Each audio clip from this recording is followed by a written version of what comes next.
o que é o termo woke, de onde que ele surgiu, Certo. se você puder definir bem essa palavra para não gerar confusão.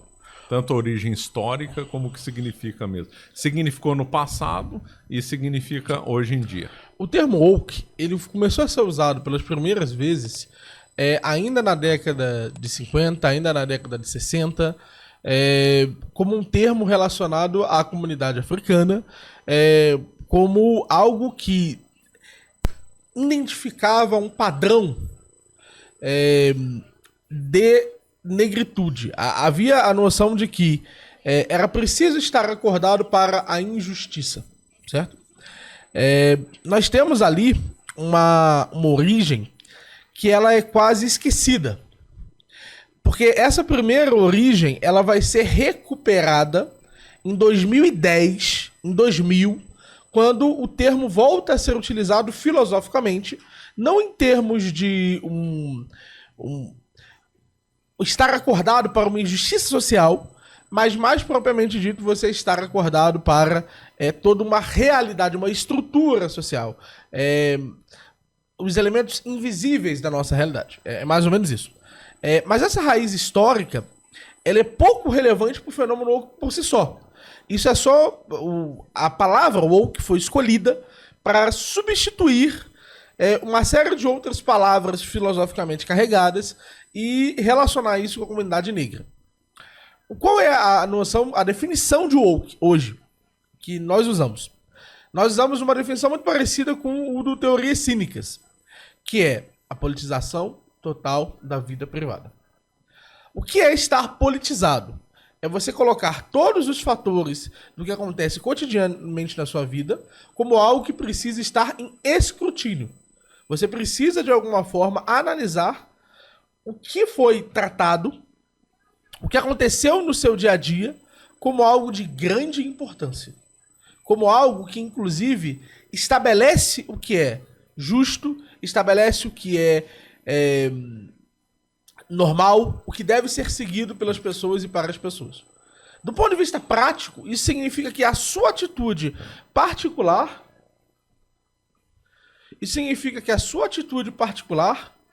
será tratada como se ela fosse uma atitude pro todo. Então, se eu fui machista, eu estou criando machismo na sociedade. Eu não distingo mais entre o sujeito e o coletivo, entre o público e o privado. Então, todas as minhas atitudes passam a ter o tamanho do mundo. Isso significa, gente, é só para pensar. Se vocês pudessem hoje acabar com o racismo, vocês não acabariam? Óbvio.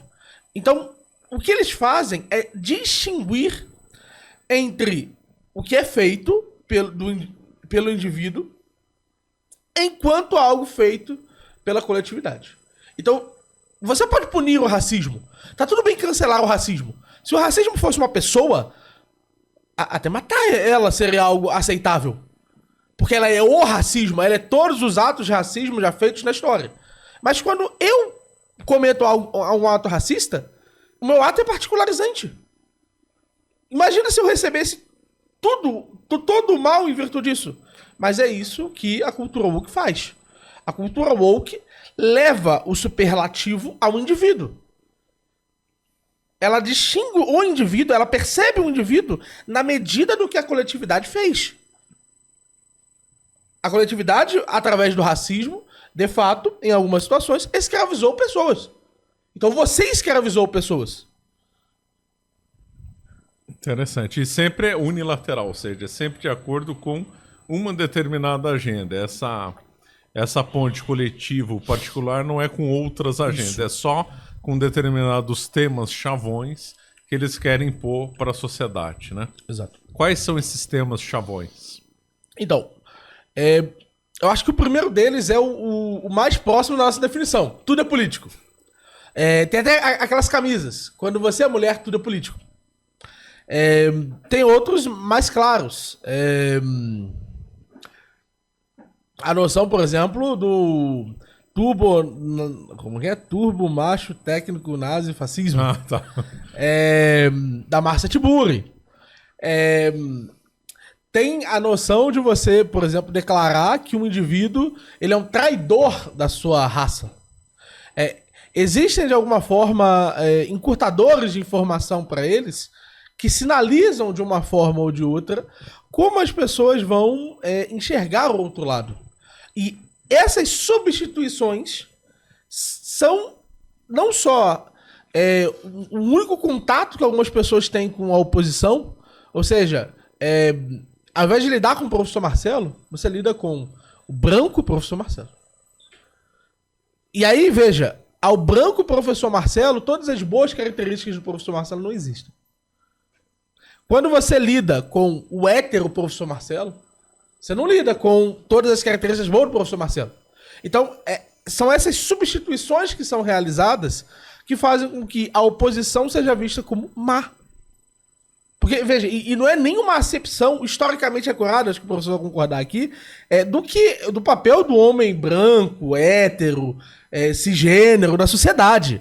O homem branco, hétero, cisgênero, civilizado, da forma mais clara possível, não um bárbaro, mas um civilizado, ele é uma parte de uma coletividade que fez muito bem para a história, assim como todas as outras possibilidades históricas. Assim como o negro fez muito bem para a história, assim como a mulher fez muito bem para a história. E eles criam, através da história, um grande rompante de problemas que aconteceram com esse homem branco, e esse homem branco é culpado de tudo isso. E não só das coisas boas que o homem branco fez. Ele não é visto, por incrível que pareça, dialeticamente. Se ele fosse visto dialeticamente, como existe o bom e existe o mal nesse homem, você não conseguiria taxá-lo dessa forma. Você não conseguiria evitar o confronto direto com ele. Você teria que tratar ele como algo complexo. Não dá para rotular o complexo. O complexo muitas vezes precisa de 2 ou mais rótulos. Só os grandes filósofos são capazes de sintetizar o complexo da forma mais simples possível. Então eles simplificam, eles demonizam, eles atacam um homem branco em termos daquela construção histórica unilateral que você falou.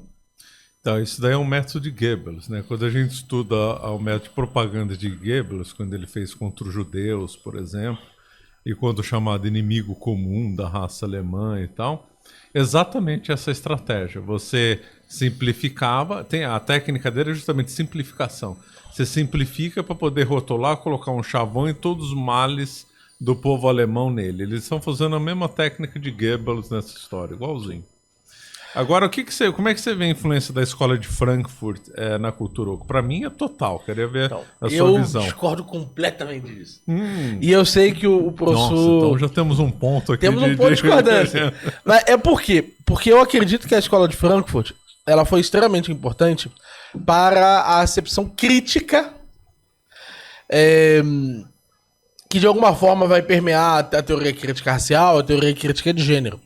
Mas eu acredito que existe uma diferença substancial em termos de qual é o procedimento filosófico de um e de outro. Qual que é o procedimento filosófico da escola de Frankfurt? Através do conhecimento crítico, eles tentam refundar o conhecimento tradicional. Ou seja, eles gostariam de substituir o conhecimento tradicional tal como ele é hoje. Eles consideram que o conhecimento tradicional não leva em consideração os elementos sociais que compõem a classe proletária, então escapa um pedaço da realidade do chamado conhecimento tradicional, da ciência e por aí vai. Então, através da crítica, eles querem remodelar as nossas impressões sobre o mundo, a ciência. O grande lance da cultura woke é que eles partem de um pressuposto posterior, que foi o estruturalismo. O estruturalismo ele é um método filosófico, ele é uma escola filosófica, uma corrente filosófica, que tem como intenção perceber leis e padrões na sociedade, na realidade. Então, qual é a intenção? Por exemplo, quando a gente fala de um casamento particular, a gente não consegue derivar lei nenhuma dele. Quando a gente fala de um casamento, da palavra casamento, e a gente repete casamento para vários casamentos particulares, a gente começa a extrair algumas leis gerais da repetição desse padrão. O que os estruturalistas dizem? Que é possível extrair da repetição inconsciente do que aqui está estabelecido uma noção social. Inclusive, o Marx, ele de alguma forma empolga muito os estruturalistas, porque ele acreditava que quando ele dizia o valor trabalho, ele é composto pelo tempo socialmente necessário para estabelecer um determinado produto. Esse tempo socialmente necessário era o tempo em média. Então, onde você vê socialmente necessário em Marx, lê a média. É o tempo médio. Só que, veja, a média não é uma definição social. Por si só, o fato de um ato ser médio não significa que ele seja a descrição social do fenômeno. Porque você pode estar agrupando indevidamente uma série de elementos que são particularizados. Então, sempre há essa tentativa, do ponto de vista estruturalista, de, oh meu Deus, olha que beleza! Aquilo que se repete várias e várias vezes é o médio, é o social, é o que vai descrever de alguma forma a realidade. Só que, gente, e se você simplesmente está pegando o conjunto de dados errados, uma amostragem de dados errados, e está fazendo uma média de lugar nenhum? E se socialmente necessário é uma expressão tão mais complexa do que médio, que não seja possível comportá-lo ali? Mas os estruturalistas se empolgavam muito com isso do Marx. Com essa noção de existem padrões inconscientes. Existem padrões inconscientes na psique, existem padrões inconscientes no trabalho, e esses padrões são o que compõem a sociedade. Eles são o que compõem as regras do jogo. Certo? Tem uma série de autores relacionados a isso, mas a gente não precisa deles ainda. Porque não é o estruturalismo, com as suas regras e normas da sociedade, que vai decretar efetivamente o movimento woke. É o pós-estruturalismo. O que é o pós-estruturalismo? O pós-estruturalismo é um movimento que, mais do que apenas estabelecer os padrões inconscientes da nossa psique e das estruturas sociais, eles dão um pulo adiante e eles repensam os limites. Como? Pensa num índio. Acho que a gente já deu esse exemplo pro senhor, não foi, professor? Não tô lembrado. No outro... No índio. Quando a gente Isso. fez ao vivo, não tô lembrado. Não. Pensa no índio. O índio tem a noção de lar. Ele vai querer defender o lar, porque lar é um lugar a ser defendido. A tribo é o lar dele. E se ele repensar a definição de lar? Pode ser que quando alguém vem invadir a tribo dele, uma outra tribo vem invadir a tribo dele, ele pense, não, calma aí, mas será que isso aqui é o meu lar mesmo? Se eu mudar a minha definição de lar, não, lar não é onde eu sempre nasci. Lar é onde eu tenho mais conforto. Aí eu começo a repensar, pô, será que a tribo do outro lado não é mais lar do que a minha? E eu não defendo a minha tribo. Então, veja que, pela mera redefinição do sentido da palavra, você criou novas leis, novas formas de agir. E esse é o pós-estruturalismo. Ele redefine os limites da compreensão. Se você tinha estabelecido leis, ele diz, não, mas as suas leis são arbitrárias. As suas leis não são verdadeiras leis. É preciso pensar em novas leis, repensando os termos. Então, se o que era homem estava bem definido, e tinham leis em torno do que era homem, e se a gente repensar o conceito de homem? E se a gente repensar o conceito de raça? E aí, quando você começa a enxergar todos os elementos, você faz o quê? Problematiza as questões. Então, essa noção do problematizar é pegar a lei que estava pré-estabelecida e trabalhar com uma nova. Essa é a grande questão. Então, o mundo inteiro se abre para ser ressignificado. É diferente, veja só, do elemento crítico, porque o elemento crítico ele parte de um pressuposto que ele afirma objetivo.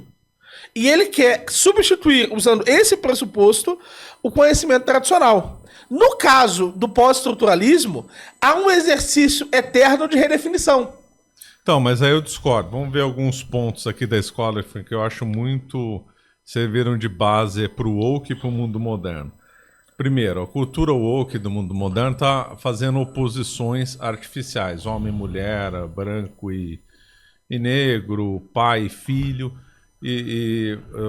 Quer estruturar a sociedade de modo dialético, modo de oposição entre opressores e oprimidos. Para Marx, nós tínhamos uma opressão econômica com Gramsci e depois com a escola de Frankfurt se estendeu para outros níveis de opressão, inclusive no nível de psicanálise também, via Erich Fromm e outros. Ora, o que a cultura woke faz é exatamente esse trabalho que a escola de Frankfurt iniciou. Então a escola de Frank e Gramsci iniciaram outros níveis de oprimidos e opressores que são absorvidos pela cultura woke. Outro, no nível de... A escola de Frank não reside só no núcleo da hipercrítica e de demolir tudo. Isso é um aspecto deles. Eles trabalham, e dentro desse aspecto que eles trabalham, às vezes dá nos mesmos resultados práticos do pós-estruturalismo. Por exemplo, quando eles falam que a linguagem é opressora. Se a linguagem é opressora, então eles vão provocar um esvaziamento conceitual das palavras, que é o que nós estamos vendo hoje. Pessoas como Adorno, Marcuse e outros provocaram na sociedade, aos poucos, aí foi uma bomba de efeito retardado, o esvaziamento conceitual das palavras, que é exatamente o que você acabou de falar. Então aí tribo não é mais tribo, homem não é mais homem, mulher não é mais mulher. Essas coisas começaram a ser difundidas justamente pela escola de Frankfurt. Então nós vemos que esse esvaziamento conceitual que a cultura woke adota, a dialética que a cultura woke adota, vem da escola de Frankfurt do ponto de vista de história. Outro, também de rastrear pessoas. Angela Davis estudou com Marcuse. Então nós vemos que vários elementos da escola de Frankfurt sustentam essa cultura woke. Isso aí só para começar. Isso aqui não é o elenco exaustivo, é só exemplificativo. Né? Sim. Mas eu acho que tem uma grande questão aí. O projeto, por exemplo, eu reconheço, por exemplo, que Laclau e Moffat, que são os que têm aquele grande livro, A Hegemonia e a Estratégia Socialista. Acho que é esse o nome. Esse é agora de cabeça. Em que eles comentam sobre o processo hegemônico e a forma como esse processo hegemônico deveria acontecer. A grande questão é, o marxismo deveria substituir a ciência. Do ponto de vista deles, eles tinham um projeto, um conjunto arbitrário do ponto de vista do woke, que deveria passar a guiar a realidade. O seu objetivo é, claro, a revolução. O seu objetivo vamos substituir as palavras, não vamos esvaziá-las completamente, vamos substituí-las. Ao invés de nós termos uma noção, ao invés de nós termos uma noção burguesa, teremos uma noção proletária. Teremos uma cultura proletária. Onde o Lukács, inclusive, dizia que essa cultura proletária era mais objetiva do que a burguesa. Só que o projeto woke, ele vai um passo adiante. E é por isso que ele é um monstro que os frankfurtianos ajudaram a criar de muitas formas. Ou seja, eles são os primeiros a utilizar esse processo crítico. Mas o monstro do woke, ele é um monstro que continuamente está esvaziando seu significado. Então, ele está eu não falei que a se escola virando de Frankfurt... contra... Que a cultura woke é absorvida 100% pela escola de Frankfurt. Eu tô falando que a escola de Frankfurt deu base para a cultura woke. De algumas formas, sim. No sentido de que ele foi o primeiro a tentar recriar o padrão. Só que eles aceitam a premissa estruturalista de que existe um conjunto de leis que o mundo vai se estabelecer. A crítica que acontece é a crítica da arbitrariedade. Os wokes tratam os marxistas como arbitrários. Por que esse mundo é o mundo que eu devo buscar? Por que eu devo ter a missão de criar a revolução? Por que os pressupostos dessas lutas são melhores, mais objetivos do que outras? Por que as lutas identitárias devem ser subordinadas às lutas proletárias? Não, mas a escola de Frankfurt Marcuse. Por exemplo, o Marcuse no Homem Unidimensional, ele convoca eles a repensarem as suas individualidades em prol de uma luta, de uma disputa política específica. Não, mas é que depois, na prática, estou dizendo, houve um abandono das teses marxistas clássicas. Tanto é que a nova esquerda chamava os marxistas clássicos de fordistas, né? Quer dizer, era a corrente antiga marxista. A corrente da nova esquerda, ela rompe, embora ela não quis romper falando, rompemos com o Marx, na prática rompeu. Porque todo mundo sabe, quem leu o Marx, que a revolução tinha que se fazer pelo operariado e pela revolução socialista. Todos eles compõem aquilo que a gente chama de marxismo ocidental. Então, agora eles mudaram e atacaram na época da cultura. O próprio trabalho da escola de Frankfurt misturou psicanálise, cultura, uma forte atuação na linguagem, depois com Derrida e outros. Então, mas o Derrida já incomoda esse pessoal. Por exemplo, o Terry Eagleton, ele tem um livro, que é um livro muito importante para nossa tese. Chama-se o Depois da Teoria. é um livro inteiro. O Eagleton talvez seja o maior marxista vivo hoje. Mas ele é clássico? Esse nome eu não... Ele é clássico. O Terry Eagleton... Então ele não gosta mas ele dessa é linha literário. Da escola de Frankfurt. Não, ele gosta, mas para ele faz uma separação radical entre a chamada teoria, com T maiúsculo, teoria cultural, e o que vem depois. Eles colocam como se, de alguma forma, ao invés de estabelecer um conjunto de princípios diretos, imediatos, um plano de ação que deveria ser estabelecido, por exemplo, o próprio gramscismo. O gramscismo, embora ele seja uma das bases do woke, ele tem um objetivo. Existe uma intenção específica e direta no gramscismo, a tomada da máquina burocrática através do conjunto repetitivo. Qual é o objetivo woke? Para onde os wokes vão? E os marxistas vêm, não, calma aí. Os caras não estão indo para lugar algum. Veja, Eu sei, você está dizendo que o Cultura Woke não tem um objetivo claro. Não só não tem um objetivo fazer claro, uma revolução, claro, instalar um socialismo, papapá. Isso, mas mais do que isso, não tem um norte claro de onde parar. O que eles passaram a fazer é que quase tanto tempo quanto eles dedicam a atacar o capitalismo, eles dedicam a atacar o chamado socialismo real. Eles se dedicam a criticar tudo de tudo. Então, eles chegam, inclusive, a criticar eles mesmos. Eu sei, mas nós vemos hoje, na prática, uma aliança entre os socialistas que se dizem clássicos com a cultura woke. Então, é o que o Moff e Laclau propõem. Só que eles são cancelados uma vez por semana. Mas aqui no Brasil existe essa militância, de fato. É porque o monstro é maior do que eles conseguem controlar hoje. Então. Eu acredito que o movimento woke, ele foi incentivado de muitas formas por esse paradigma, mas quando ele abraça o pós-modernismo e ele abraça o pós-estruturalismo, ele se torna uma máquina incontrolável. Os wokes hoje não têm limites, inclusive, por exemplo,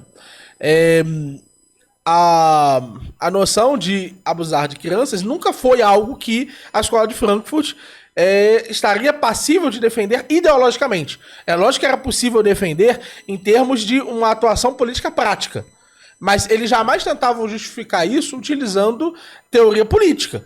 Eles jamais tentavam estabelecer um padrão justificatório capaz de dizer, não, esse indivíduo é um indivíduo pleno. Não era essa a intenção.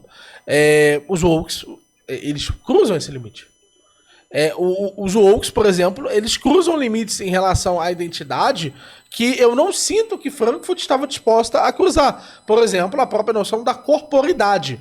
É uma noção que, de algumas formas, está muito presente no Marcuse, de algumas formas muito presente no Adorno, mas que assume um contorno muito, muito específico na cultura woke, que é a corporidade é a única realidade concreta. Jamais seria dito por... Então, assim, eu entendo o que você quer dizer, mas eu vejo tanto mais influência do outro lado, e assim, se a gente for enxergar muito tempo atrás, a gente vê, não, cara, o marxismo influencia muito o estruturalismo. Então, é evidente que em algum momento a gente consegue lastrear tudo isso pro marxismo de volta. Porque na história nós vemos que sempre um movimento causa outro, né? O nominalismo causou o empirismo. O empirismo vai ter notas nominalistas e vai acrescentar mais coisas. Exato. Então, o marxismo criou uma ruptura no pensamento e aí dividiram o marxismo ortodoxo e heterodoxo.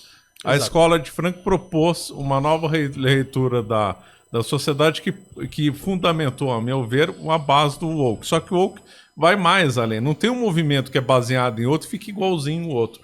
Ele sempre pega alguma coisa do outro e vai acrescentando a mais. É nesse sentido. Porque como tem pós-colonialismo, pós-estruturalismo e pós-modernismo... Não, mas a escola de Frankfurt também criticava muito o colonialismo. Mas sim, demais. Mas não no sentido do pós-colonialista, que acredita, por exemplo, que toda a forma própria da cultura...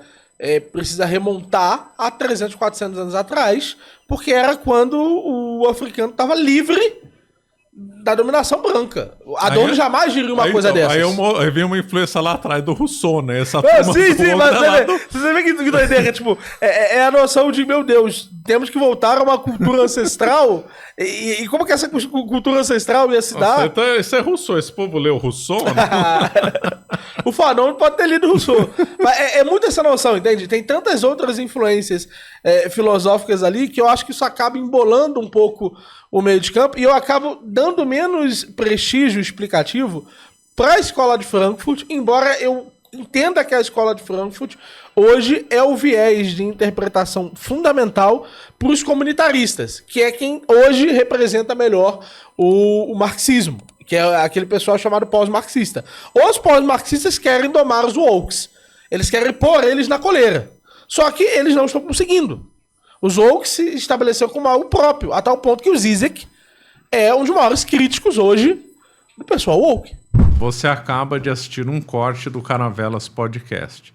Na tela está aparecendo o episódio completo e outro corte. Muito obrigado pela atenção.